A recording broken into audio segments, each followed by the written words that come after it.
then spin around an axis. This basically creates a 3D volume, and generally the scheme of these questions are always find that volume. All right, so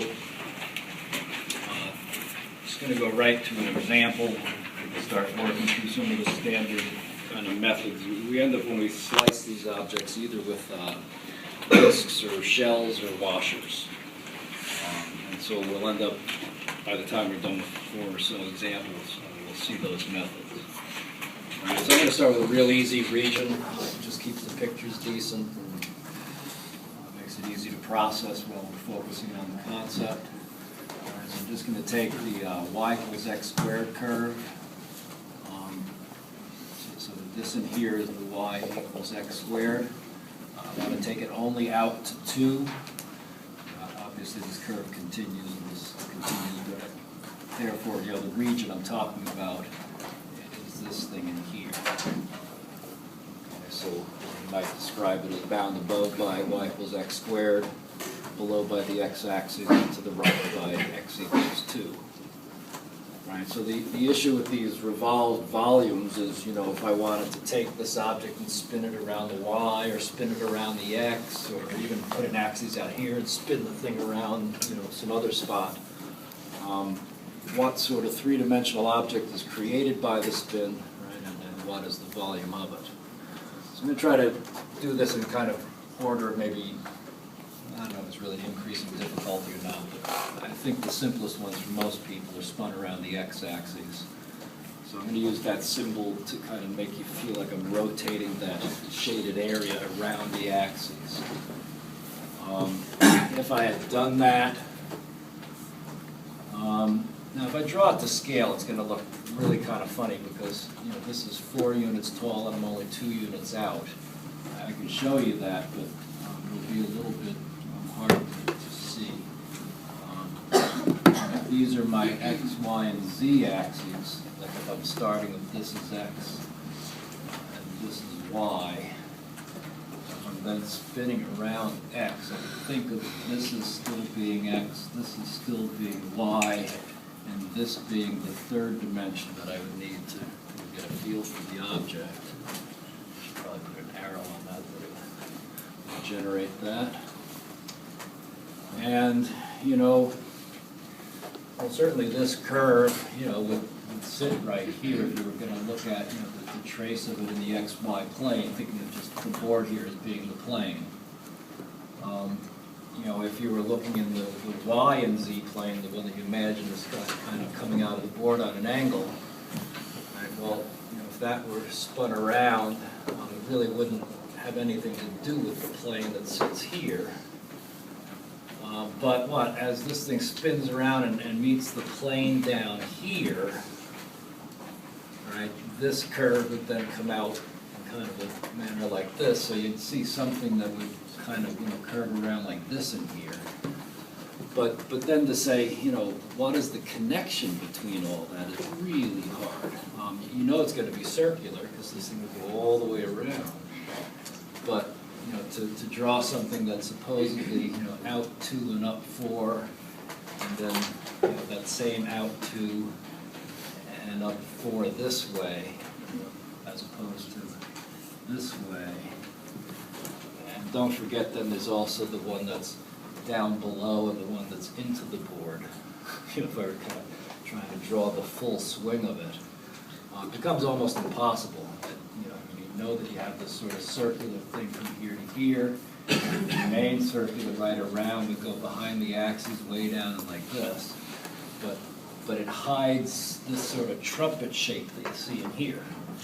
Right? So a lot of times constructing it directly gives you garbage, basically. That doesn't tell me much at all. Okay? Where, on the other hand, if I took this thing and just said, okay, I kind of understand what's going on here, and that this is going to create, kind of a circular end, and I'm going to have, this sort of trumpet shape like this, back to my axes, then I could draw something like this and say, good enough. I get the feeling for it. May not be to scale, but it's a heck of a lot easier to look at than the other one is that is to scale, right? So I'd rather not have it to scale and give me the right feeling, than to have it to scale and make it difficult. All right, so hopefully what most of you are seeing then, when you look at this, especially if I put like a mark like this, parallel to this axis and this axis, it looks like what the axis is coming out at the end of it. If this was 2 here, I would mark this as out at 2.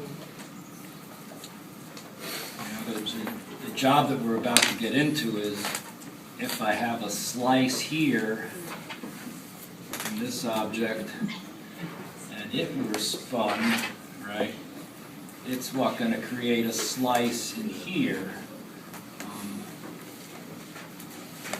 Draw a dot in the background, I'm not sure. But this slice becomes this disc after you rotate it. Right, so in this particular example, this being thought of as a disc, this is then what we generally call the disc method, right, for finding this volume of revolution. All right, so the idea then is to just think about a disc. I guess because this one's upright, I'll draw it upright. If you have a disc like this, and I usually label this as a height of the disc, and you have some radius of the disc. Again, you imagine this is the end views of this thing. And what? You know that the volume of the disc in general, right, is going to be the area of the face, right, times the thickness. So you have some pi r squared times the h. And that's all we need to know, basically. That's the basic volume piece. Right? When we go to try to then find what is the volume of this object, it's that we have to add up a bunch of little volumes. So we don't really call it this directly, but when I look at this picture, I know this is what a dx thickness or a delta x, again, depending on which way you like to label that. Likewise there for what the h here, I'll say in the picture, is the same as the dx. So if I have a differential height, then I must have a differential volume is basically what that implies. So we end up saying that we're going to start with a dv equaling our pi r squared dx. Then we know if we integrate the differential volume, we get a full volume, and that's where we then get into this integral. So, let me get this not so helpful picture out of the way. And say that now I can say the full volume is an integral, right, of this form, some pi r squared dx. Right, and then I go back to my particular situation here versus sort of the general description here. I already made the correspondence with h and dx. Well, like what is r, right? Because we need r in there. And what I'll suggest to you in basically all problems of this sort is to think of where you sliced and where it meets one of the curves that dictates the shape of this thing. Think of that as having an x-y coordinate where all of those x-y coordinates have this relationship. If you use that way of labeling, that'll help you get these things all written in the right terms and so forth. Right, so what I hope you see here is for r, that this radius would be like this distance in here. This would be the distance r that would correspond.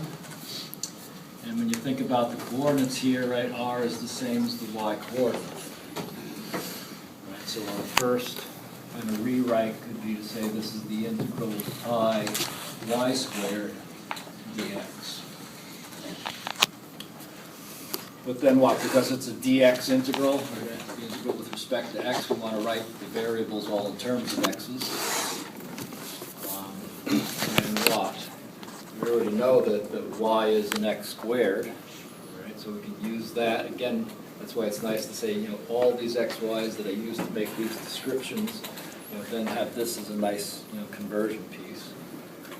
Right, so what we're going to say that this is then a integral with a pi, and we need x squared squared, y being an x squared.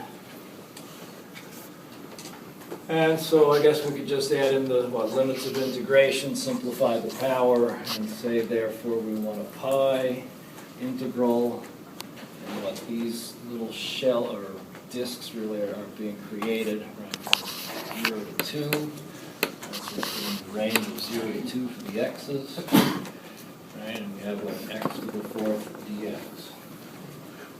Right, so this one's fairly straightforward integral-wise, certainly. Right, so what a pi with x to the fifth over 5, evaluated from 0 to 2. Right, so it looks like we've got pi over 5 with 2 to the fifth minus 0 to the fifth, or 32 pi